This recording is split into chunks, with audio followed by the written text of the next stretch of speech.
Bom dia, boa tarde ou boa noite, a depender do horário que você esteja assistindo esse vídeo.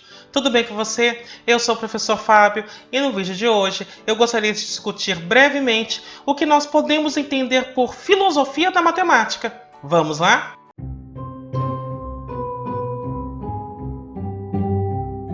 Antes de mais nada, eu vou pedir que você faça o já famoso cucocô, que é curtir, ou seja, deixa o seu like. Aproveita e faz isso agora que você já não esquece. Comenta, ou seja, utiliza a área dos comentários para continuar dialogando comigo, apresentando suas dúvidas ou mesmo apresentando sugestões de outros assuntos que você gostaria que fossem abordados neste canal. E, caso você goste desse vídeo, compartilhe com seus amigos, compartilhe com seus contatos, compartilhe com aquele seu amigo que quer aprender um pouco mais a respeito da história da matemática. Além disso, vou pedir para que você clique no sininho, se inscreva e ative as notificações. Desta forma, toda vez que sair um vídeo novo, você será avisado. O objetivo desse vídeo em particular é apresentar brevemente as questões filosóficas que englobam a matemática.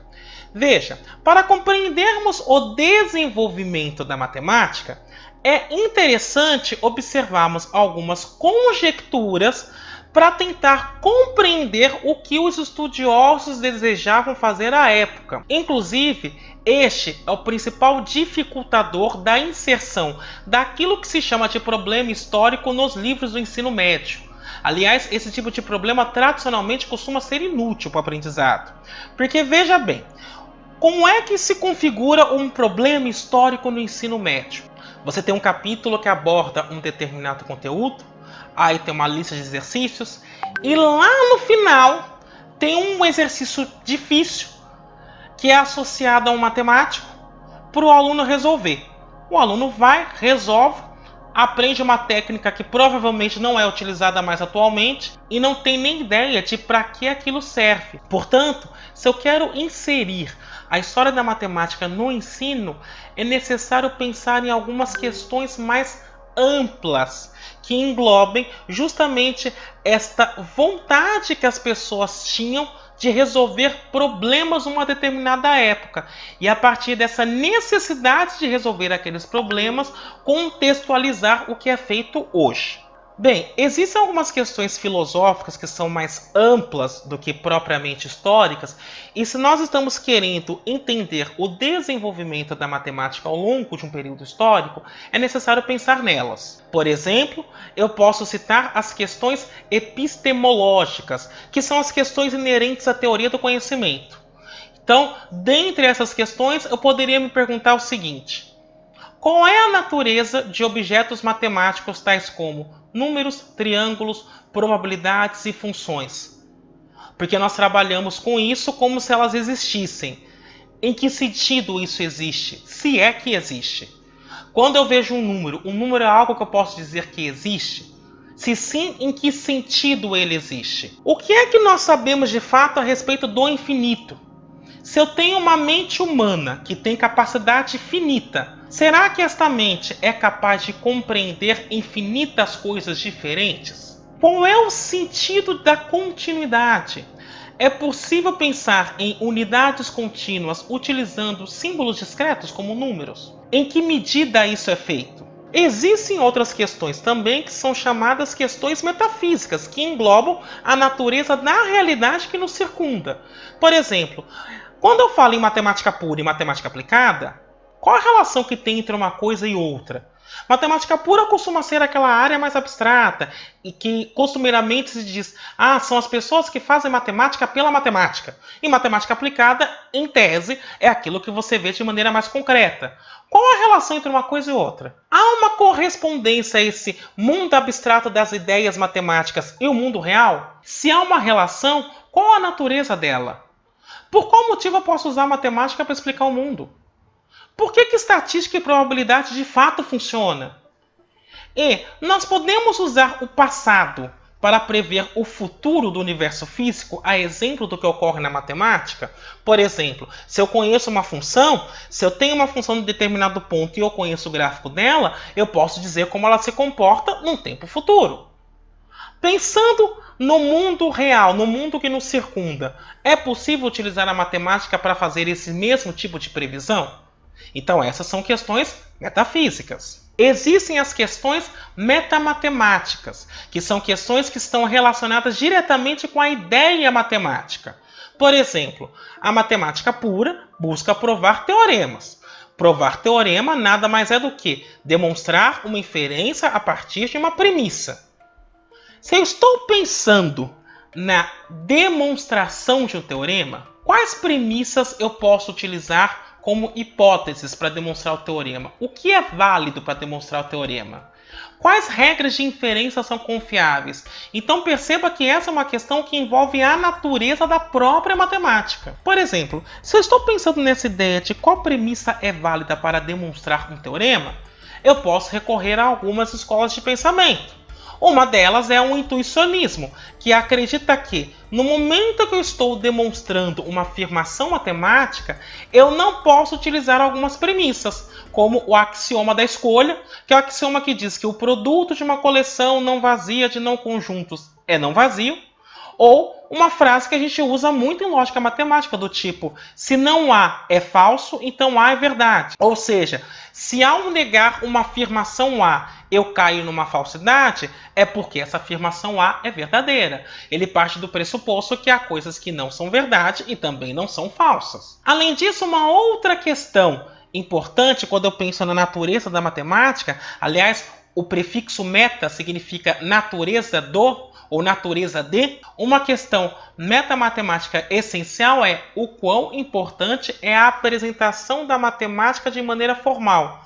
Ou seja, será que para ensinar matemática eu preciso ensinar com formalismo estrito? Se eu tenho um artigo científico matemático que vai usar muito mais a intuição do que a demonstração formal, esse artigo matemático ele pode ser aceito? Ele é válido? Ou não? Eu só posso aceitar coisas matemáticas desde que elas estejam devidamente demonstradas. Por fim, há um conjunto de questões sociológicas que envolvem matemática.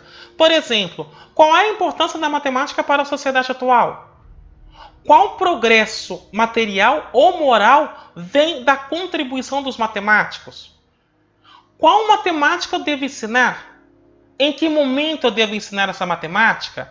Eu posso ensinar para todo mundo? O que é necessário saber? Então essas são questões sociológicas que envolvem o ensino da matemática. E são esses conjuntos de questões que de fato vão dar origem àquilo que hoje entendemos como filosofia da matemática. Só para finalizar nossa conversa, eu quero fazer a análise matemática de um problema do mundo real, só para mostrar como essas ideias filosóficas estão, de certo modo, entrelaçadas ao desenvolvimento da matemática. Por exemplo, em 17 de abril de 1712, Leibniz, o mesmo das derivadas, escreveu o seguinte para o matemático Christian Goldbach: música é uma prática misteriosa de uma arte numérica feita por uma mente que não percebeu o que está contando. Então perceba, neste momento eu estou tratando de música. Estou tratando de algo real. Então, neste momento eu estou olhando para uma questão metafísica. Leibniz, ao dizer isso, estava escrevendo o seguinte: música é formada por padrões de ritmo.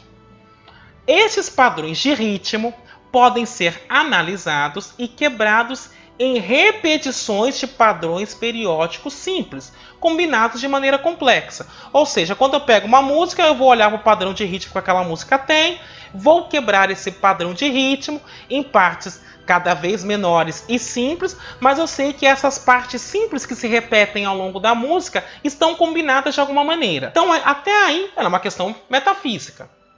Como é que eu utilizo a matemática, então, para ler essa questão metafísica? Bem, um fato é que o ritmo é um fenômeno discreto, enquanto o tom de uma música envolve as oscilações de ondas periódicas. Então, nesse sentido, eu posso representar tom e semitom através de curvas senoidais, ou seja, através de senos e cossenos. E desta variação de curvas senoidais surgem a música sintética ou música eletrônica. Então perceba que a partir de uma questão metafísica, a matemática se desenvolve para tratar essa questão e acaba gerando uma contribuição para a sociedade, que acaba respondendo uma questão sociológica. Portanto, através da análise de ritmos musicais, podemos criar música sem instrumentos.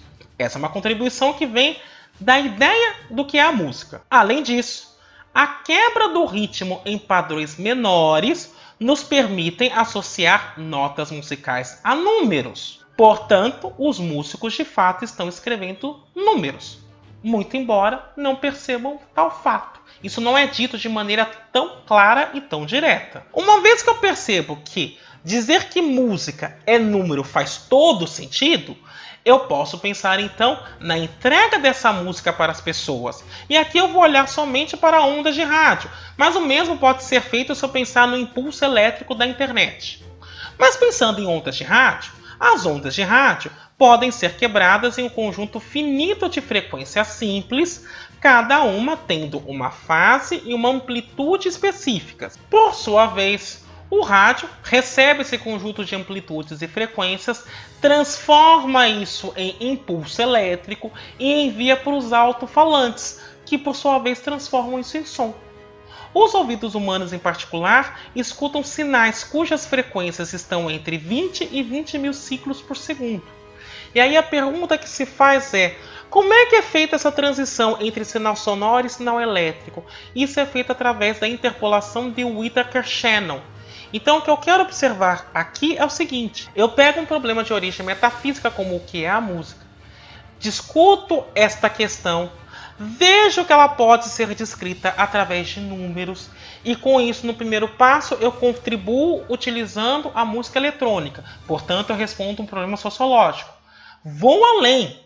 Eu também respondo um outro problema sociológico no momento em que eu crio a interpolação de Whittaker-Shannon para justamente permitir que pessoas escutem música enviadas por retransmissores.